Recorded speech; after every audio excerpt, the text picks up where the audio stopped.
So is the goal to potentially do some kind of competition or some kind of show? I kind of want to step on stage. I think I'm gonna have way too much loose skin to win, but I definitely want to step on stage. Well, I wouldn't step on stage, but Roll on stage.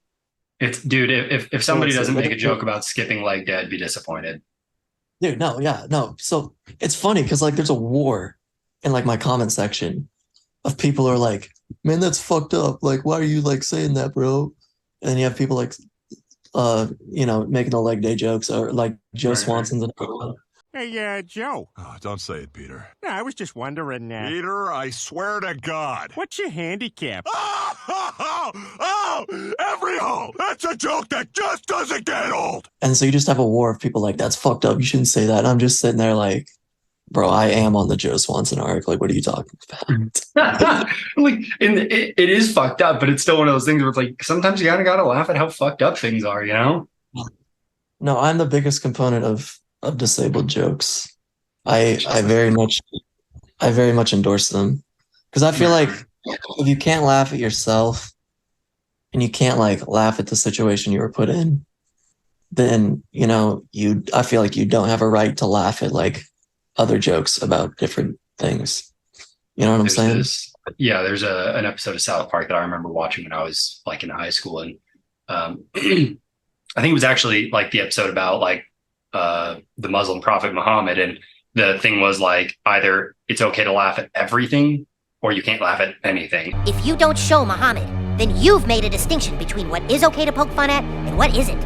Either it's all okay or none of it is. That's something I've always kind of believed in. It's like, there's jokes out there that I, obviously don't love, but I'm also not going to be like, hey, you can't make that joke, because I mean, I joke about everything. And it kind of has to be one of those things where it's like, as soon as you start putting up barriers for what people can and can't joke about, at some point in time, they start coming for, the things you want to joke about. And, it's rough.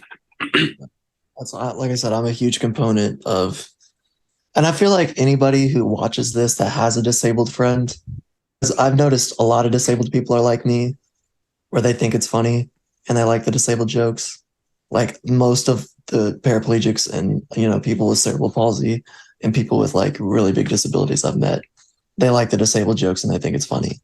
Yeah. So I'm pretty sure people out there with disabled friends that are watching this will be like, yeah, like they just know.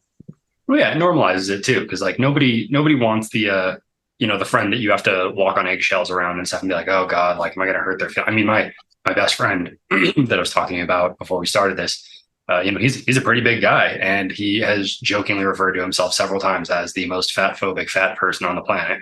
And like dude, I've never heard someone tell fat jokes the way that he does. And it's just like there's times where we've been in public and I'm like, dude, you gotta stop. Like I'm gonna get in trouble for being near you. Speaking of in public, so like my friends have gotten so used to it. Like my friends have gotten so used to like, okay, so here's another thing, is I always call myself cripple, and I tell like my friends to call me cripple because I don't like the word disability, because Right. it's like disabled and I don't feel like I'm disabled anymore. Right. Like I just got hurt, so therefore I'm a cripple. But when you're out in public and people hear like your friends call you cripple, they'll like give a second glance. And I've had people come up and talk to me about it. And I just sit there and I'm just like, he's my best friend, Right. From your outside opinion, why are you getting offended for me? This is ridiculous. Yeah, dude, that's such a weird thing. Like getting offended on someone else's behalf. It's like, look, like if people are upset, they're gonna say that they're upset. Like get over yourself with like the virtue signaling bullshit. It's exactly. I've even gotten to the point where I'll like trap my friends into making jokes, or I'll specifically be like, yeah, let's go walk over there, and like emphasize the walk part. So that way they're like, and so a lot of times I'll get them to say it, and usually people are around to hear it, and I think it's really funny. Yeah. So I'll kind of trap them into making jokes in public. It's pretty funny. Hey guys, thanks for watching that episode. If you got some value out of that, please give me a little subscribe somewhere in there, whether that is on Apple, Spotify, wherever you're listening right now.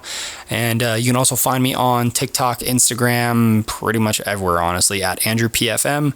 So yeah, guys, until next time, we'll see y'all later.